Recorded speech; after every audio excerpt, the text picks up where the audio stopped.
할렐루야, 반갑습니다. 저는 오늘 여러분과 함께 마태복음 23장 25절에서 28절의 말씀을 함께 보도록 하겠습니다.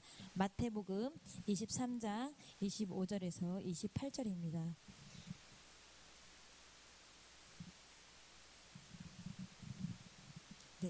23장 23절에서 28절 25절에서 28절 말씀을 저희가 한 목소리로 함께 읽어보도록 하겠습니다. 준비 시작. 화 있을진저 외식하는 서기관들과 바리새인들이여, 잔과 대접의 겉은 깨끗이 하되 그 안에는 탐욕과 방탕으로 가득하게 하는도다. 소경된 바리새인아, 너는 먼저 안을 깨끗이 하라. 그리하면 겉도 깨끗하리라. 화 있을진저 외식하는 서기관들과 바리새인들이여, 회칠한 무덤 같으니 겉으로는 아름답게 보이나 그 안에는 죽은 사람의 뼈와 모든 더러운 것이 가득하도다. 이와 같이 너희도 겉으로는 사람에게 옳게 보이되 안으로는 외식과 불법이 가득하도다. 아멘. 제가 이제 집에서 이렇게 집안일을 하면서 왔다 갔다 하고 있는데, 저희 이제 아이와 바깥분이 이렇게 뭔가 영상을 보고 있었어요. 근데 거기에 이제 퀴즈가 나오는 건데, 퀴즈를 누가 이제 설명을 하면 맞추는 거였어요. 그 퀴즈가 뭐였냐면, 등 뒤에 칼을 꽂는 거래요. 등 뒤에 칼을 꽂는 거. 여러분, 등 뒤에 칼을 꽂는 게 뭐예요? 응? 맞아요, 배신. 배신을 누가 설명하는데 등 뒤에 칼을 꽂는 거 막 이렇게 설명을 하더라고요. 그래서 그렇구나. 믿는 사람이라 안심하고 내 뒤를 맡겼더니 내 등 뒤에 뭐를 꽂은 거예요? 칼을 꽂은 거예요. 그래서 우리가 등 뒤에 칼을 꽂았다면 배신이라는 얘기를 하는데, 그래서 사람이 겉모습만 보고 판단하면 안 된다. 시간을 두고 알아봐야 비로소 어떤 사람인지 알게 되고, 아무리 오랜 시간을 함께 있다 하더라도 정작 결정적인 순간에 그 사람 때문에 당황하는 일도 우리 삶엔 굉장히 많이 일어납니다. 제가 그걸 보면서, 내가 천국 간다고 믿었는데 지옥 가면 어떡하지? 또 하나, 내가 저 사람은 천국 올 거라고 믿었는데 그 사람은 천국에서 못 보면 어떡하지? 이런 것도 천국에서는 배신감이 들까? 천국은 좋은 감정밖에 없다니까 배신감은 없을까? 막 그런 생각이 순식간에 지나갔습니다. 우리가 사람을 믿음직스럽다, 저 사람은 믿을만해, 그래도 이 사람은 조금 괜찮지라고 말하는 것들 중에 많은 부분이 대부분 겉모습을 보고 우리가 얘기를 합니다. 속 사람을 보고 판단하는 게 아니죠. 근데 물론 그 사람의 겉모습은 그 사람의 속에서부터 출발하기 때문에 겉과 속을 완전 따로 떼서 아니면 별개로 이렇게 생각할 수는 없지만, 그렇지만 우리가 알다시피, 여러분도 많이 경험해봤다시피, 여러분도 지금 실생활에서 많이 해봤을 법하지만 겉사람과 속사람이 언제나 일치하는 건 아니에요. 그렇죠? 가끔은 겉사람 따로 속사람 따로이고, 속사람을 감추는 것은 의외로 쉽습니다. 오늘 말씀은 그렇게 겉과 속이 다른 바리새인을 향해서, 서기관들을 향해서 예수님께서 하신 말씀입니다. 우리가 말씀을 통해서 익히 알듯이 회칠한 무덤이 나와요. 27절에 보면 왜 회를 칠합니까? 유월절과 같은 절기 중에 이제 순례자들이 무의식적으로 이렇게 죽은 사람 뼈 이런 시체에 닿으면 부정해지니까, 그것을 알게 되면 빨리 옷을 빨든 내 몸을 씻든 자신 정결하게 하기 위해서 무덤에 회를 칠하고, 그들이 순례하는 동안에 입는 옷에, 검은 옷에 회가 묻으면 빨리 눈에 이렇게 띄도록 회를 칠하는데, 예수님께서는 이 회칠한 무덤을 가지고 바리새인들의 겉과 속이 다른 위선적인 신앙을 꼬집으셨어요. 그래서 외모 경건하긴 한데 겉으로는 굉장히 그럴싸하게 단장은 했지만 내면은 썩은 시체가 악취를 풍기고 안과 밖이 다르죠. 이율배반적이고 가증스러운 신앙 자세를 가장 잘 표현하고 지적한 단어가 바로 회칠한 무덤입니다. 사실상 바리새인들은요, 행위가 완전히 완벽했어요. 그들의 행위로 봤을 때 모두가 구원받을 자였고, 그리고 아브라함의 자손이었고, 그들의 말에 의하면 하나님의 자녀였으며 완벽하게 천국에 갈 수 있는 사람들이었어요. 적어도 누가 나타나기까지, 그들의 속을 들여다볼 수 있는 예수 그리스도가 나타나기까지 그들은 완벽하게 하나님의 자녀였고 구원 얻는 사람이었어요. 그런데 그들의 속을 훤히 들여다보는 예수님의 등장으로 그들이 완벽하게 쌓아놨던 신앙생활이 뭐가 되죠? 송두리째 흔들리기 시작합니다. 그리고 자신들이 천국 갈 거라고, 나는 아브라함의 자손이야, 내가 천국 안 가면 누가 천국 가겠어 하고 굳게 믿었던 그들의 신념 자체도 누가 등장함으로 그들의 속을 훤히 들여다 보시는 예수님 때문에 흔들리기 시작합니다. 겉사람으로는요 사람들을 완벽하게 속였어요. 바리새인들은. 그래서 사람들에게 추앙을 받기도 하고 존경을 받기도 하고 그들에게 너희들도 이렇게 가서 신앙생활을 해라 라고 완벽하게 속였어요. 그래서 그 사람들은 다른 사람들도 속인 것처럼 자기들 스스로도 속았어요. 왜? 내가 이렇게 완벽하게 신앙생활을 하고 있기 때문에 나는 뭐야? 아브라함의 자손이야. 하나님의 자녀야. 절대로 율법을 벗어나지 않는 삶이었고요. 때마다 하는 공개적인 기도, 그 다음에 언제든지 공개적으로 하는 연보, 그리고 금식 기도로 이뤄낸 경건의 삶, 이들인 삶은 다른 사람에게 굉장히 옳게 보였고 아주 아름답고 깨끗한 그릇이었어요. 그래서 상대적으로 바리새인과 서기관처럼 깨끗하지 못한 그릇을 가진 세리와 창녀들, 그 다음에 일반 백성들은 뭐 했어요? 늘 패박감에 쩔어 있었고 그들은 지옥 갈 사람, 바리새인들과 서기관들은 천국에 가기 완벽한 겉사람들이었습니다. 그러나 말씀에 보니까 그들의 25절에 보니까 그 안에는 탐욕과 방탕이 가득했어요. 28절에 보니까 뭐가 가득했어요? 28절에 보니까 외식과 불법이 가득했어요. 결국 속은 썩고 고를 대로 골아 있었어요.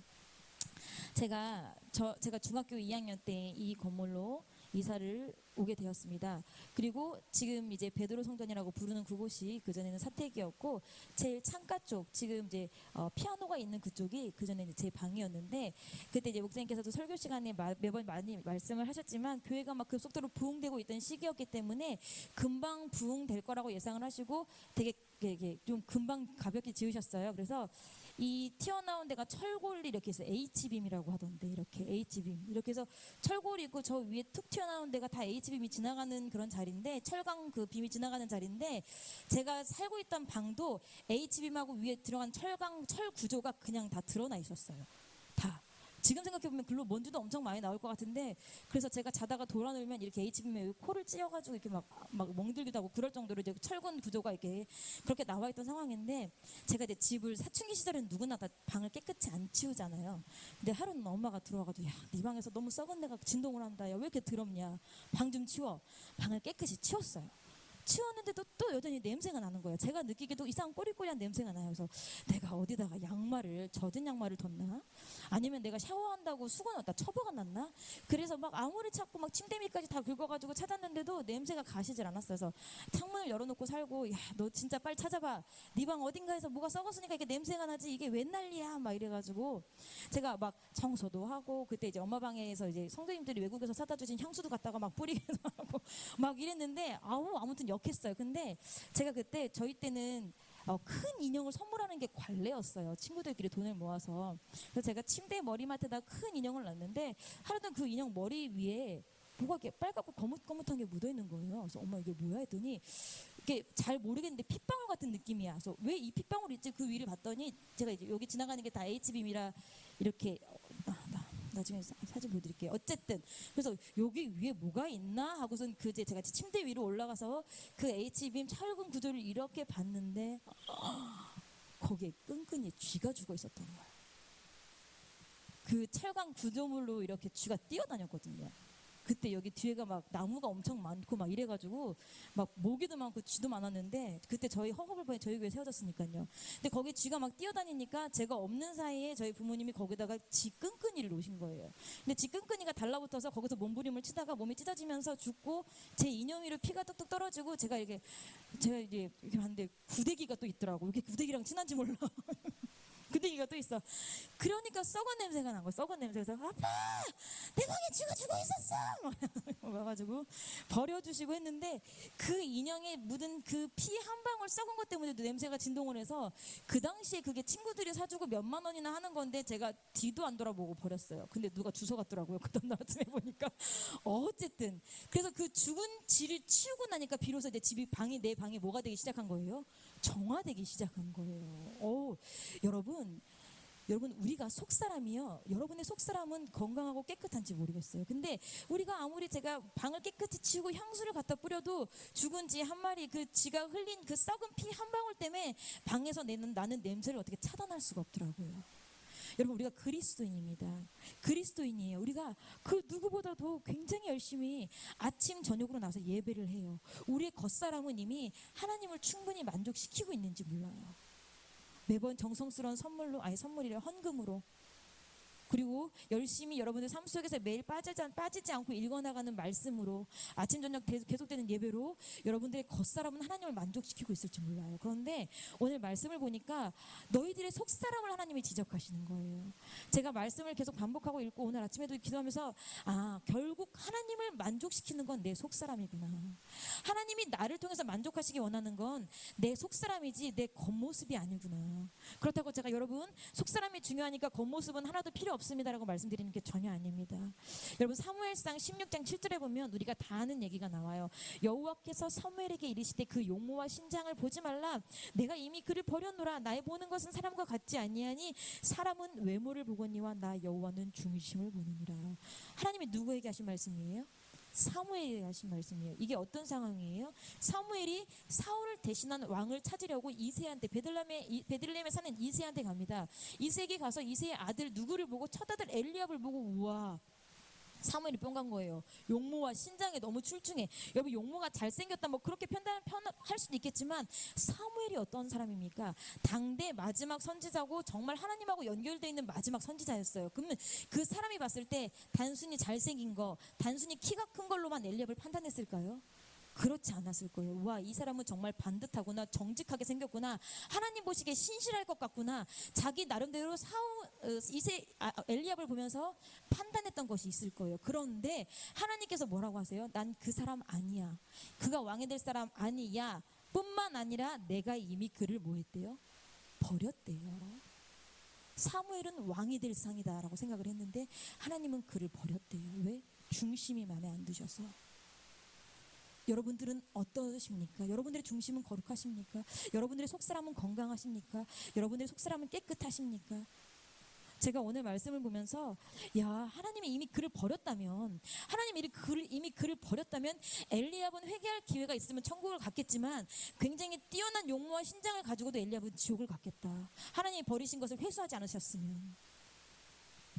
우리는 겉모습의 사람을 판단합니다. 어떤 사람은 조금 얌전하고 정적인 사람이에요. 그래서 저 사람은 착한 사람이야, 저 사람은 신실한 것 같아 라고 판단을 합니다. 근데 그 사람 안에 있는 나태함, 그 사람 안에 있는 게으름, 그 사람의 안에 있는 불리함, 그 사람 안에 있는 당지음, 여러 가지 것들이 있지만 외견상으로는 좀 착하고 말수가 적고 순해 보이니까 우린 착하고 신실할 거라고 생각할 때가 있어요. 어떤 사람은 좀 괄괄하고 거칠어 보입니다. 근데 그 사람 안에 있는 하나님을 향한 정말 신실함, 하나님을 향한 열정적인 사랑, 하나님을 향해서 굽히지 않는 복음의 진리, 하나님을 향한 성령 충만, 그것은 그 사람 겉사람에 가려져서 우리가 잘 보지 않아요. 그래서 전제 사람, 얌전하고 좀 착해 보이는 사람하고는 가까이 하고 싶은데 조금 괄괄하고 거친 사람은 내가 조금 버거운 것 같은데 하고 뒤로 밀어둡니다. 여러분 우리가 하나님의 사람이고 우리가 천국에 들어갈 때는 겉사람 가지고 천국에 가는 게 아니더라고요. 누구 가지고 천국에 가요? 속사람을 가지고 천국에 가요. 물론 우리 속이 건강해야 우리 겉사람도 건강한 속사람이 가지고 표출이 되지만 건강하고 정말 성실하고 열심히 신앙생활하는 겉사람만 가지고 가는 게 아니라 진짜 흠도 없고 점도 없고 죄가 하나도 없는 완벽한 속사람을 가지고 있을 때 우리가 천국을 갑니다. 여러분들은 어디에 더 치중을 하십니까? 여러분들은 어디에 더 신경을 많이 쓰십니까? 제가 예전에 신학대학원을 다닐 때 한 교수님께서 뭐라고 하셨냐면 신방은 평상시에 하는 거라고 하셨어요. 평상시에. 성도에게 이상한 낌새가 감지되면 그때 신방하면 이미 늦었을 수도 있다라고 말씀을 하시더라고요. 왜? 이미 겉으로 무언가 외면적으로 무언가 감지가 됐을 땐 속은 많이 골마 있는 상태라서. 근데 우리는 겉사람으로 내가 읽었던 성경 꾸준히 읽고 있고 내가 아침 저녁으로 그냥 예배 드리고 있고 내가 그 시간에 나와서 그 행위를 하면 그냥 건강한가 보다 하고 지레 짐작해요. 근데 그건 누구도 마찬가지냐면 나 스스로도 마찬가지예요. 나 스스로도 내가 이렇게 아침 저녁으로 예배하는데 내가 이렇게 꾸준히 말씀을 읽고 듣고 하고 있는데 무슨 문제가 있겠느냐. 내가 겉으로 누구하고 싸우는 것도 아니고 내가 요즘 부부싸움도 없고 물질적으로 사치하는 것도 아닌데 뭐가 문제가 있겠느냐. 그런데 여러분들 속사람도 겉사람하고 완벽하게 일치하지 않을 때가 많습니다. 제가 실은 하루는 이렇게 앉아서 혼자 제 시간을 이렇게 들여다보고 막 일기를 쓰고 있는데 제가 좀 벙쪘어요. 여러분 제가 이 교회에서 직함이 뭡니까? 전도사입니다. 그럼 여러분 제가 겉으로는 변신의 전도사인데 속사람도 전도사일까요? 말씀이 있는데 야 너는 속사람도 전도사냐? 갑자기 그런 그 참을 수 없는 수치가 막 밀려오는 거예요. 나 속사람은 전도사 아닌 것 같은데. 내가 전도사의 직분을 정말 잘했을 때 하나님께서 나에게 상급을 주실 것을 믿어 의심치 않습니다. 그런데 하나님께서 저를 보셨을 때 너가 겉사람은 전도사지만 속사람은 일반 평신도들보다 못하구나 라고 인정하신다면, 겉사람과 속사람 사이의 괴리가 그렇게 크다면 하나님께서 과연 나를 인정하실까? 인정은 그만두고 내가 천국에 갈 수 있을까? 굉장히 저 혼자 고민이 되었습니다. 여러분들은 어떻습니까? 여러분들 삶 속에 혼자 있을 때도 크리스찬이십니까? 여러분들 삶 속에 혼자 있을 때도 집사입니까? 여러분들 아이 앞에서, 날 힘들게 하는 남편 앞에서도 믿는 아내입니까? 우리가 그 사람들을 어떻게 그럴 수 있어 하는데, 하나님 보실 땐 그들의 죄나 저의 죄나 별 차이가 없을 거예요. 그래서 제가 무슨 생각을 하냐면, 야 저도 그래서 이제 저랑 병가수 전사님은 이렇게 둘이 있잖아요. 둘이 있으면 가끔 저희가 이제 유튜브로 뭘 볼 때가 있어요. 뭐 이렇게 설교 때 필요하다던가 뭘 하면은 가끔 이제 영상에 뭐 야, 이거 한번 영상을 틀어서 보여주고 싶은데 그 앞에 뭐가 나옵니까? 이게 선전이 나오잖아요. 광고가 나오잖아요. 그러면 둘이 막 이러면서 막 소리를 막 줄여. 저 이거 딴 거 본 거 아니에요. 뭐 찾으려고 그러는데 막 우리 구구절절 막 변명하는데, 거기는 막 아이돌을 너무 좋아해서 걸그룹 막 음악을 틀어놓고 있다는 얘기를 들으면서, 야 그런 사람들이 나중에 목회를 한다면 야 교회가 정상적일까라는 생각도 들지만, 그 사람이나 나나 별 차이가 없다. 나도 혼자 있을 땐, 나도 집에 나 혼자 있을 땐, 누가 보는 사람이 없을 땐 그 사람들보다 낫지 않으니까.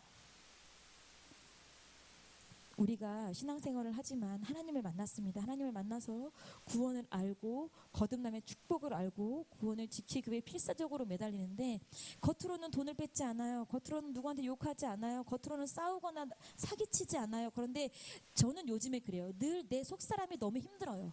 언제까지 내가 이 속사람 때문에 이렇게 싸워야 되지? 내가 언제까지 이렇게 속사람 때문에 하나님 앞에 자유롭지 못하지? 왜 내 속사람은 이렇게 맨날 살아있지? 왜 내 속사람은 자꾸 하나님의 말씀과 다르게 나의 만족을 채우려고 하지? 굉장히 제가 요즘에 고민이 많아요. 그렇다고 제가 여러분 앞에 자신 있게 말씀드리는 건, 제가 그렇다고 어디 가서 범죄를 저지르거나 막 술 담배를 하거나 막 이상한 짓을 하는 거 아니에요. 근데 내가 하루의 일기를 충실히 써보면서 내 안에 시간들이 하나님이 못 보셨으면 하는 시간들이 점점 늘어나더라고요. 제가 요즘 제 삶 속에. 그러다 보니까 내가 왜 예수를 믿는데도 아직까지 나는 시간 관리를 이렇게 못하고 있지? 내가 왜 예수를 믿는데도 아직까지 나는 육신의 이런 정욕을 못 끊고 있지? 너무너무 고민이 많은 거예요. 여러분 로마서 6장을 한번 가보시기 바랍니다. 로마서 6장입니다.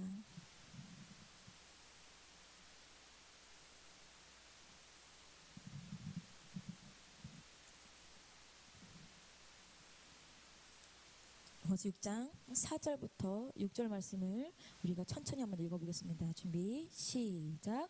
그러므로 우리가 그의 죽으심과 합하여 침례를 받음으로 그와 함께 장사되었나니, 이는 아버지의 영광으로 말미암아 그리스도를 죽은 자 가운데서 살리심과 같이 우리로 또한 새 생명 가운데 행하게 하려 함이니라. 만일 우리가 그의 죽으심을 본받아 연합한 자가 되었으면 또한 그의 부활을 본받아 연합한 자가 되리라.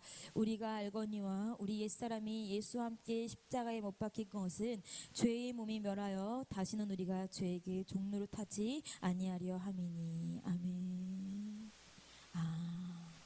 내가 그리스도와 함께 죽었어야 되는데 덜 죽었구나. 그리스도와 함께 매 순간 연합해야 되는데 내가 아직 완벽하게 죽지 않아서 내 몸이 살아서 내가 그리스도와의 연합을 내가 스스로 분리하고 있구나.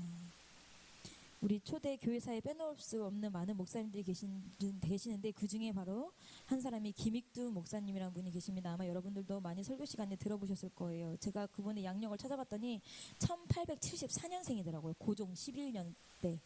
그때에도 예수를 믿는 사람이 있다는 게 저 굉장히 충격적이고 놀라웠는데, 어쨌든 이제 그분이 목사님이 되기 전에 황해도 이제 안악 산골에 살았는데 굉장히 유명한 불량배고 깡패였대요. 그래서 그분이 왜 그랬냐면 16세 때 과거 시험을 치는데 낙방을 한 거예요. 그리고 나서 또 장사를 해보려고 했는데 쫄딱 말아먹은 거예요. 그래서 이 사람이 방탕한 삶을 시작하면서 와 그 동네 어떻게 해볼 수 없는 불량배가 돼서 매일매일 술을 마시고, 술을 마시면 안 싸우는 사람이 없었고, 술을 마셨을 때 자기 눈에 띄는 건 개든 사람이든 가리지 않고 그냥 막 패고 아무 집에 들어가서 오줌 싸고 막 다 때려부시고 그랬던 사람입니다. 그래서 그 동네 사람이 매일 순항당에서 빌기를, 김익두가 죽었으면 좋겠다.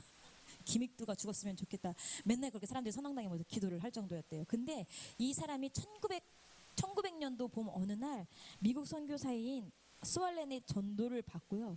영원이라는 단어에 꽂혀서 전도를 받고 예수를 믿고 복음을 알기 시작합니다. 그래서 그 사람은 내가 이렇게 살면 안 되겠다. 내가 진짜 하나님을 믿으면 똑바로 살아야겠다라고 생각을 하고 신앙생활을 하고 있었습니다. 근데 그 마을에 신기하게 기믹두가 기믹두가 죽어서 몇 월 며칠 몇 시에 장례를 지낸다는 이렇게 종이가 이렇게 방이 붙은 거예요. 방이 돌아다니기 시작한 거예요. 그러니까 마을 사람들이 막 너무 기뻐했대요. 드디어 기믹두가 죽었다. 우리가 막 선왕당에 기도했더니 드디어 기믹두가 죽었다. 우리 기믹두 장례식에 가보자. 우리 기믹두 장례식에 가서 기믹두가 죽은 걸 확인을 하자고 장례식에 갔더니 웬걸 살아서 성경책을 가지고 웃으며 나오더랍니다. 그게 뭐냐면 기믹두가 이제 그 목사님이 저희는 이제 침례지만 거긴 장로교였기 때문에 자기가 세례를 받는 날을 자기가 죽은 장례식이라고 표현을 한 거예요. 그래서 옛사람은 뭐하고 죽고 새로운 자신만 살아남았다는 얘기를 하고 싶었던 거예요. 그래서 사람들이 아이 당신 뭐 하는 거냐고 죽었다고 방도 붙이고 여기저기 난리쳐서 우리 다 너 죽은 줄 알고 죽었는지 보러 왔는데 살아있는데 왜 그런 거짓부렁을 했냐고 했더니 여러분 저는 옛날의 기믹두가 아닙니다. 여러분들 두드러팼던 그 기믹두가 아닙니다. 저는 그리스도와 함께 새로운 사람이 되었습니다 라고 얘기를 하면서 이제 그분이 1950년도에 이제 전쟁이 발발하면서 결국은 순교하시게 되었는데 여러분 우리가 그리스도의 삶이라는 건 내가 죽었음을 인정하는 삶이에요.